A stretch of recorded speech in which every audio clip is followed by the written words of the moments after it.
Hey everybody, it's me Laura, and today we're going to go ahead and talk about, yes, we're going to talk about boards for our Zentangling. Now, you guys, I've been meaning to do this video for a long time now. So I'm finally getting to it, yay! And right here we're starting with our canvas panels. So these particular panels are, I bought these at Walmart. They were pretty cheap. They didn't cost too much. And yes, you can use these for Zentangling. It's just, you know, if you want to go with a really cheap option, if you're on a budget, you can start here. Now, as another option though, you can also go over to like say Hobby Lobby or some others. They've got the Master's Touch canvas panels. You can use those. That is an option. And then you can also go to like say more of your art stores, and they also have canvas panels. Now, here's the thing with the canvas panels. I do not care for them that much. I started using them at first, but then I decided that, you know, really when I was looking at it, that it wasn't really a good quality board to use. You know, these things are all paper. Look at that. I mean, it's all paper, and paper's fine. But here's the thing, when you put that in the oven and you bake this, and yes, I do bake these in the oven. When I do that, sometimes that paper wants to curl up or it wants to just kind of deform. And you really don't want to have that happen. I mean, you don't want this thing to curl up while it's baking in the oven. You want this thing to stay fairly flat so you get that flat piece for your picture in the end. These panels, you know, after a little bit, I had just decided this is not going to work well for me.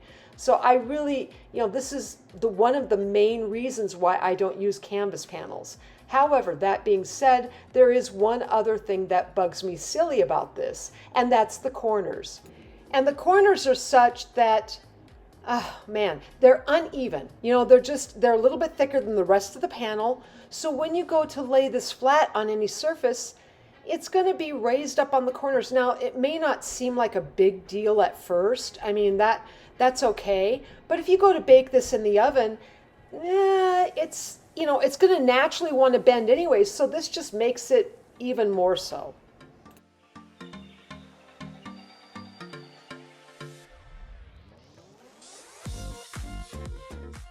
Okay, so since I've shown you those canvas boards, and they're not my favorite, this is pretty much my solution to doing Zentangle and polymer clay on a board.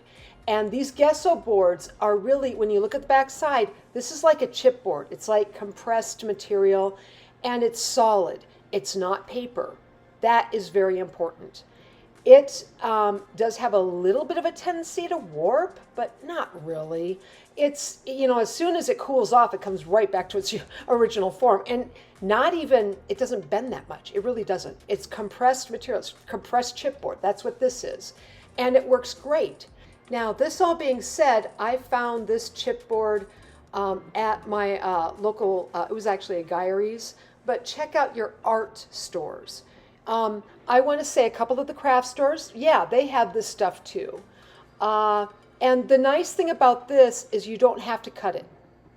You don't have to cut it. It's already pre-cut for you. You don't have to go looking to do anything more. You can use it right out of the packet, and it works great.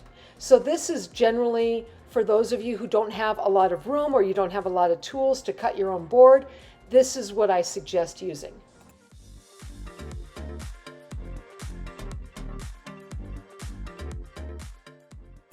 Okay, now for my favorite board. Woohoo!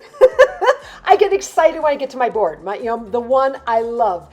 And you guys are going to be like, okay, what's so big about it? It looks exactly like the other one. Okay, this stuff I found at Home Depot. It was a big panel. Gosh, you know, at least what? I don't know. I think this material is used in the bathroom for like paneling for bathtubs and stuff. There's a slight texture on it, but you can cut it down. So here are a few pictures of, you know, the price tags on these boards. So if you're going to look for it, maybe this will help. I didn't know how else to really present this board. So go ahead and check that out at your local Home Depot. I really think it'll make a difference. Price-wise, it was a huge difference. And what I mean by that is when I go to buy the gesso boards, like say at your local art stores, they get kind of pricey, and it's just for a little tiny board. Here you can get a big panel and trim it down with the table saw. Now, if you don't have a table saw, go and see if you've got a friend who does, because it really does make that much of a difference cost-wise. Anyway, getting back to our board, this board is 1/8 of an inch thick, and it's nice and light on the back side where you could go ahead and write on it, which is great. That's what I do right here. These, of course, this is my kaleidoscope I did not long ago. And I put all my directions right on the back. I love that. Yes! But let's go ahead and move on and see how we put one of these boards into one of my metal frames.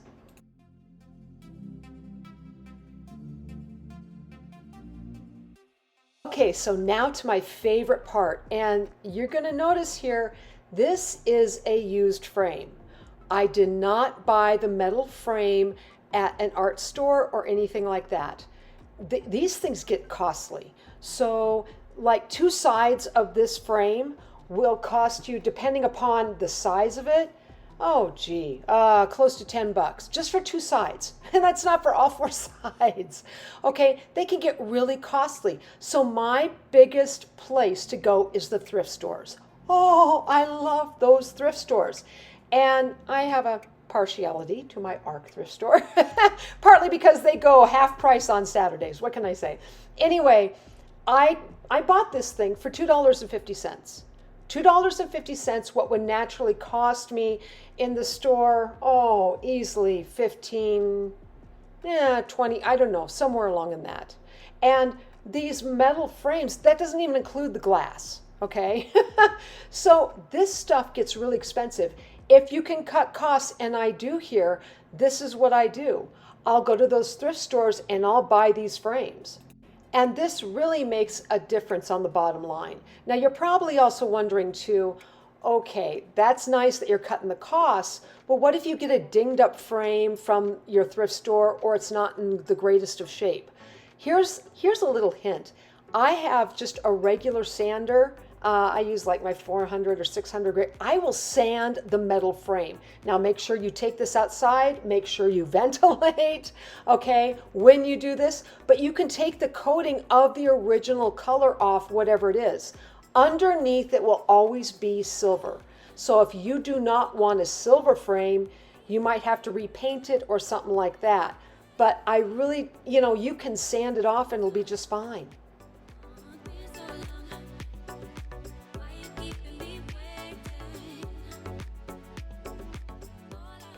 Okay, so now on the back side of this, we're going to go ahead and we're going to start taking this apart. And I've got my screwdriver right here. And this is, this is an all metal frame. It's all put together with its parts. It's got the screws in. This frame is wonderful for polymer clay. I don't care if it's a Zentangle or any kind of picture piece. If you have heavy clay on this, this kind of metal frame will hold it. It'll take care of everything. You won't have to worry about it. It's got a nice wire hanger on the back side.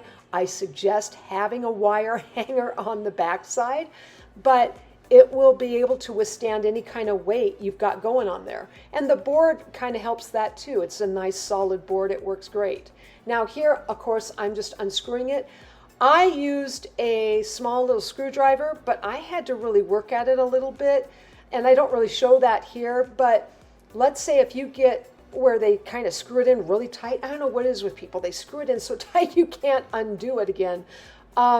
Get yourself a motorized or electric drill and then put the little screwdriver bit in there and take it off that way. That will help you a lot, especially if you don't have a lot of arm muscle. And sometimes I do that. So I'm just taking out the original, and you can kind of tell I get these little pieces that kind of fall out. That's the little thing that helps makes that board fasten in or sturdy in there. Sometimes I don't always get that with every picture frame, so I kind of hoard those pieces back when I can. And if I get a frame that has way too many of them, I'll just save those back and use that in another frame that might not have these pieces. Okay, now that I got the glass piece out, use this as your template. Go and cut, or go lay that down on a piece of your board, the bigger board, and cut it to that size. and you'll be able to fit it right in then to the frame. You won't have to measure. It's great.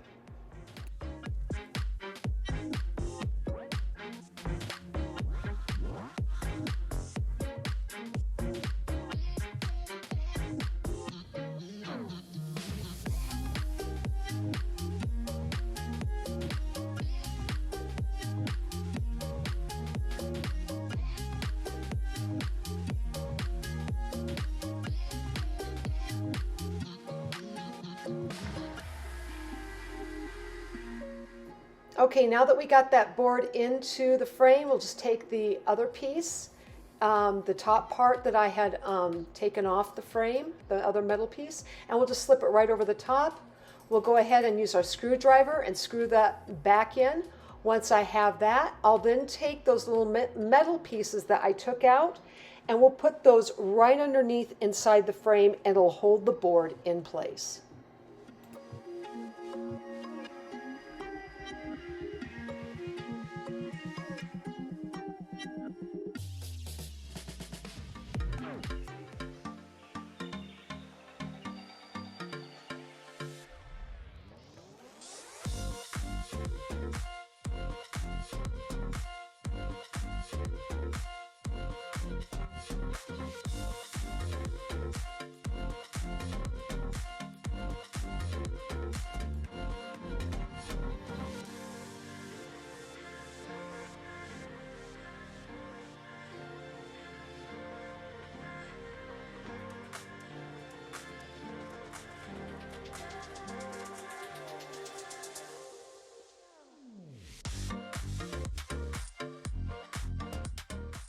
Okay, so here are the boards I featured in this particular video.